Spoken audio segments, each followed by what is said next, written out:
tick, tick. So that's like the pendulum, the beam of light bouncing between the mirrors, and you could use that, actually, to build a very accurate clock.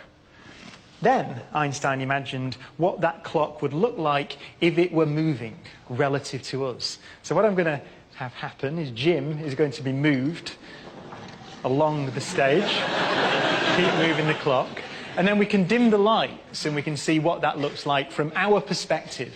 We're stationary relative to Jim. And we've also got, so there's a little box there you can see, that's Jim's head camera. So Jim is seeing, of course, the clock in exactly the way that we pictured it when it was stationary relative to us. The light beam is bouncing up and down between the mirrors. But if you look, and we've got a sort of little video effect on there so you can see the trail, you can see that the beam of light that we see is tracing out a triangular pattern across the stage. Beautiful. Thank you. Can I get off now? You can, yes. Thank you, Jim. That's a bit fast. Thank you.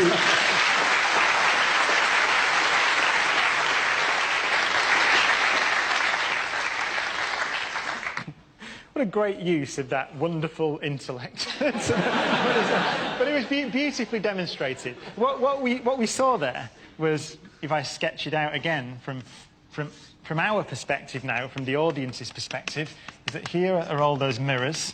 So this is the light clock that Jim was carrying. But you saw that from your perspective, watching Jim move, the light took a kind of triangular path as it bounced across the stage between the mirrors.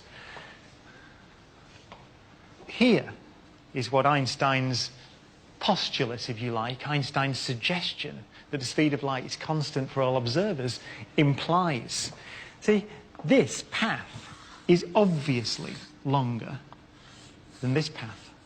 So, if we all agree on the speed of light, then it is obvious that it must take the light longer to tick for the moving clock than it does for the stationary clock. Moving clocks run slowly. This is true. Time really did pass at a different rate for Jim. It passed at a different rate for him than it did for you in the audience watching Jim move. There's no sleight of hand here. Jim really is a time traveller. Our time is personal to us. This is what Einstein had discovered. There's no such thing as absolute time.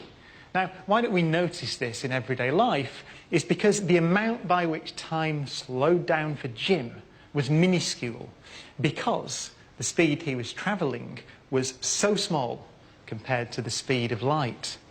But if we'd have sent Jim off in a rocket, would you like that? A rocket, just flying out into space.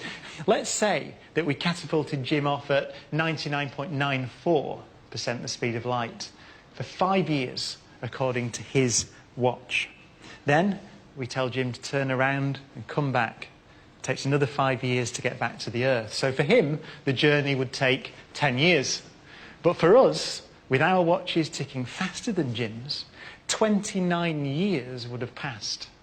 Jim would return in 2042, having aged only 10 years. It's a real effect. He'd be a time traveller. Time travel into the future is possible.